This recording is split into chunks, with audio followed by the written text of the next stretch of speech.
علي الخرقاني رحمة الله عليه تقرر كان أخواني ولهما والدة. രണ്ട് സഹോദരങ്ങളുണ്ടായിരുന്നു, അവർക്ക് പ്രായമായ ഒരു ഉമ്മയുണ്ട്. اتفقا على أن يخدم أحدهما للأم ليلة والآخر يعبد الله تعالى. പ്രായമായ ഉമ്മക്ക് അവരെ ആവശ്യമുണ്ട്, അവരുടെ സേവന ആവശ്യമുണ്ട്. എന്നാൽ ഈ രണ്ടുപേരും നല്ല സ്വാലിഹ്യങ്ങളാണ്, ഇബാദത്തിൽ മുഴുകി ജീവിക്കുന്നവരുമാണ്. അങ്ങനെ രാത്രി കാലങ്ങളിലൊക്കെ ഉമ്മയുടെ അടുക്കൽ പലപ്പോഴും അവർക്ക് ചിലവഴിക്കേണ്ടി വരും.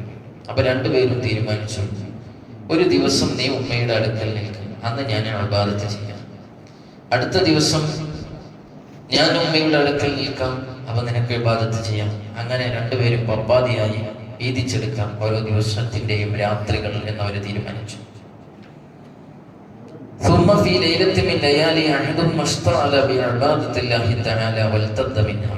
അങ്ങനെ ദിവസങ്ങൾ കഴിഞ്ഞു പോയിരിക്കെ കുറച്ച് ദിവസം കഴിഞ്ഞപ്പോ അതിൽ നിന്നുള്ള ഒരാൾ രാത്രി ഇബാദത്തിൽ അദ്ദേഹത്തിന് വലിയ ലദ്ദത്ത് അനുഭവപ്പെട്ടു.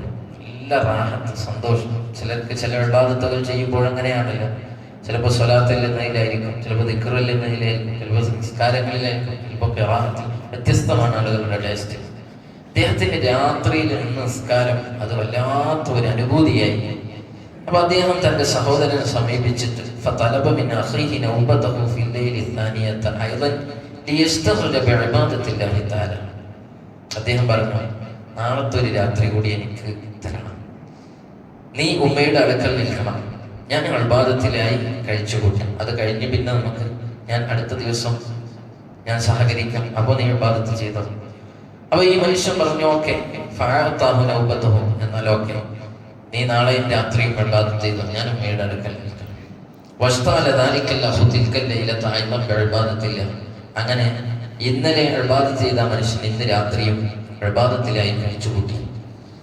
فأخذه نعاس في السجدة فرأى في المنام أن هاتفا يقول له. അദ്ദേഹം അങ്ങനെ ഇബാദത്ത് ചെയ്തുകൊണ്ടിരിക്കുമ്പോൾ അദ്ദേഹത്തിന് ഒരു തൂങ്ങിയ ഉറക്ക് അനുഭവപ്പെട്ടു. ആ ഉറക്കിൽ ഒരു അശരീരി കേൾക്കുകയാണ് അദ്ദേഹം. ഇന്നല്ലാഹ തആല ഖദ് ഗഫറ ലി അഖീക്. നിന്റെ സഹോദരൻ അല്ലാഹു തആല എല്ലാ പാപങ്ങളും പുറത്തു കൊടുത്തിരിക്കുന്നു.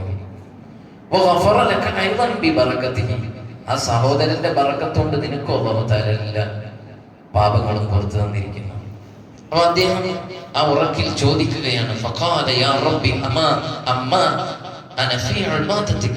പടച്ചോനെ, ഞാൻ നിനക്ക് ഇബാദത്ത് ചെയ്യാണ്, നിനക്ക് വേണ്ടി ഇവിടെ ഉറക്കൊഴിക്കുകയാണ് രാത്രി മുഴുവൻ. വഹുവ ഫീ ഖിദ്മത്തിൽ വാലിദതി. അവന് ഉമ്മയുടെ അടുക്കൽ ഇങ്ങനെ ഇരിക്കുന്നല്ലേ ഉള്ളു, ഞാനല്ല നിനക്ക് വേണ്ടി രാത്രി മുഴുവനും ഇബാദത്ത് ചെയ്യുന്നത്. ശരിക്കും നീ എനിക്ക് പുറത്തു തരികയും എന്റെ ബറക്കത്തുകൊണ്ട് അവന് പുറത്തു കൊടുക്കുകയല്ലേ ചെയ്യേണ്ടത് എന്ന ഭാവത്തിൽ ചോദിച്ചപ്പോൾ ഖാലൽ ഹാത്തിഫ്, ആ അശരീരിയിൽ പറയുക, എങ്ങനെയാണ് നീ പറഞ്ഞതൊക്കെ ശരി തന്നെയാണ്, പക്ഷേ വലാകിൻ അൻത ഫീ ഖിദ്മതി മൻ ഹുവ മുസ്തഗ്നിൻ അൻ ഖിദ്മതിക. നീ ഇപ്പോൾ ഖിദ്മത്ത് എടുത്തോണ്ടിരിക്കുന്നത് ആർക്കാണ്? നിന്റെ ഖിദ്മത്തൊന്നും ആവശ്യമില്ലാത്ത എനിക്കാണ്, അഥവാ അല്ലാഹുവിനാണ്. നീ ഇബാദത്ത് എടുത്താൽ നിനക്ക് തന്നെയാണ് അതിന്റെ ഗുണം, അല്ലാതെ നീ ഇബാദത്ത് എടുത്തോണ്ട് എനിക്ക് വലിയ ഗുണമൊന്നുമില്ല. പക്ഷേ വഹുവ, നിന്റെ സഹോദരനോ, ഫീ ഖിദ്മതി മൻ ഹിയ മുഹ്താജത്തുൻ ഇലൽ ഖിദ്മതി. ഒരു ഖിദ്മത്ത് ആവശ്യമുള്ള ഉമ്മയിലേക്ക് ഖിദ്മത്ത് എടുത്ത് രാത്രി മുഴുവനും കഴിച്ചു കൊടുക്കുന്നതിനാണ്.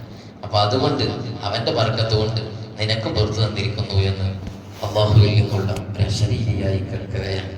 സഹോദരങ്ങൾ, ഒരുപാട് പാഠങ്ങൾ ഇതിലുണ്ട്. നമ്മുടെ ഉമ്മക്കും ബാപ്പക്കും നമ്മൾ ചെയ്യുന്ന സേവനങ്ങൾ അത് ചെറുതല്ല. ഒരു രാത്രി ഉറപ്പിക്കേണ്ടി വന്നാൽ, അല്ലെങ്കിൽ ഒരു ഹോസ്പിറ്റലിൽ നിൽക്കേണ്ടി വന്നാൽ പലരും എന്താ ഉണ്ടാവുക, അത് നീ നിൽക്കുക, അല്ലെങ്കിൽ ഏറ്റവും ചെറിയ ഇളയനെ പിടിച്ചിട്ട് നീ നിന്നോ എന്ന് പറയും. അങ്ങനെയല്ല വേണ്ടത്. ഞാൻ നിൽക്കാന്ന് പറഞ്ഞ് ഓടിപ്പോണം, ഞാൻ നിൽക്കാന്ന് പറഞ്ഞ് ഓടിപ്പോണം. എത്രത്തോളം നിങ്ങൾ ആലോചിച്ച് നോക്കി. ഇതിൽ നിന്ന് മനസ്സിലാവുന്നത്, ഒരാൾ രാത്രി മുഴുവനും ഇബാദത്ത് ചെയ്യാം, പക്ഷെ അതിലേറെ ഫضل എന്തിനാണ് കിട്ടിയത്? ശ്രേഷ്ഠത എന്തിനാ കിട്ടിയ? ഉമ്മാക്കും ഖിദ്മത്ത് ചെയ്തു കൊടുക്കുന്നതിനാണ് കിട്ടിയത്. അപ്പൊ അതാണ്. അപ്പൊ നമുക്ക് അങ്ങനെ ഒരു അവസരം കിട്ടിയാൽ, ചിലർ പറയും ഞാനൊന്ന് ജമാഅത്തിന് പോട്ടെ, അല്ലെങ്കിൽ അത് മുടക്കാൻ പറ്റൂല. മുടക്കാൻ പറ്റുന്ന കാര്യമാണത്. ജമാഅത്ത് നിസ്കാരങ്ങൾ അതിന്റെ ഉദ്ർ പറഞ്ഞ കാരണങ്ങളിൽ പറഞ്ഞതാണ്. ഒരു രോഗി, ആ രോഗിക്ക് നമ്മൾ അവിടെ നിന്നാൽ സന്തോഷം ഉണ്ടാവും, കുറെ ആശ്വാസം ഉണ്ടാവും. എന്നാൽ ആ രോഗിയുടെ അടുത്ത് നിന്ന് കൊടുക്കണം എന്നാണ്. ജമാഅത്തിന് കൊണ്ടുവരാൻ തിരക്കൂട്ടാൻ പാടില്ല, കാരണം ആ രോഗിക്ക് വേണ്ടി നമ്മൾ മാറ്റി വെക്കാണ്. ഒരു ആവശ്യമുള്ള വ്യക്തിയെ എപ്പോഴും നമ്മൾ ആവശ്യം പരിഗണിച്ച് ആ ആവശ്യം നിറവേറ്റാൻ വേണ്ടി പോകുക റസൂലുള്ളാഹി സ്വല്ലല്ലാഹു അലൈഹി വസല്ലം തങ്ങളുടെ ചര്യയായി. അതുകൊണ്ടാണ് നബി തങ്ങൾ പറഞ്ഞത്, ഈ മദീനത്തെ പള്ളിയിൽ ഞാൻ ഒരു മാസക്കാലം എഴുത്തിക്കാഫ് ഇരിക്കുന്നതിനേക്കാൾ അഹബ്ബു ഇലയ്യ, എന്നിലേക്ക് ഏറ്റവും ഇഷ്ടപ്പെട്ടത് ഒരാളൊരു ആവശ്യം എന്ന് പറഞ്ഞാൽ ആ ആവശ്യം നിർവഹിക്കുന്നതിന് അയാൾ കൂടെ നടക്കലാണെന്ന് മുഹമ്മദ് റസൂലുള്ളാഹി.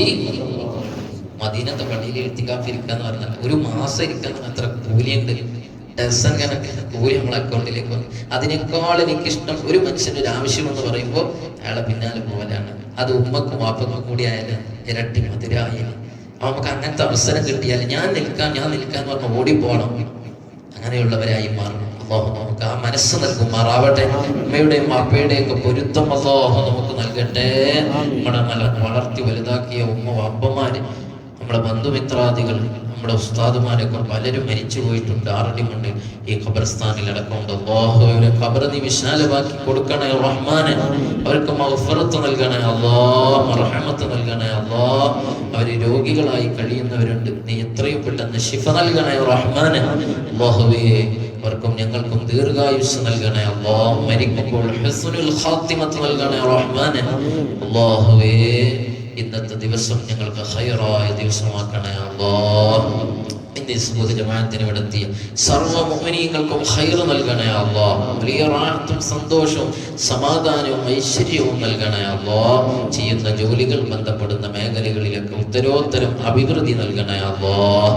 പടച്ചോനെ അല്ലാഹു എന്ന് ഞങ്ങളുടെ ഖദർ ഖദായിൽ വല്ല വിപത്തും നീ വിധിച്ചുവെങ്കിൽ എല്ലാം ഈ ദുആ സ്വീകരിച്ച് തട്ടിക്കളയണേ അല്ലാഹ്. അപകടങ്ങൾ, പെട്ടെന്നുള്ള മരണങ്ങൾ, ദുർമരണങ്ങളിൽ നിന്ന് കാവലേകണേ റഹ്മാനെ.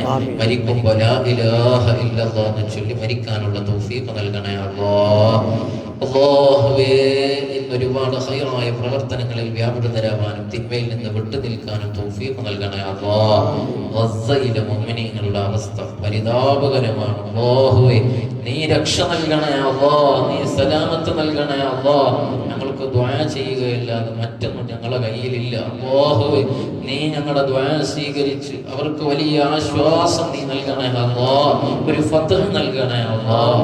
ഞങ്ങൾക്കൊരു സന്തോഷ വാർത്ത നീ എത്തിച്ചു തരണേ റഹ്മാൻ. റബ്ബനാ ആതിനാ ഫിദ് ദുനിയാ ഹസന വഫിൽ ആഖിറതി ഹസനത വഖിനാ അദാബന്നാർ. ആമീൻ ബിറഹ്മതിക യാ അർഹമർ റഹീമീൻ.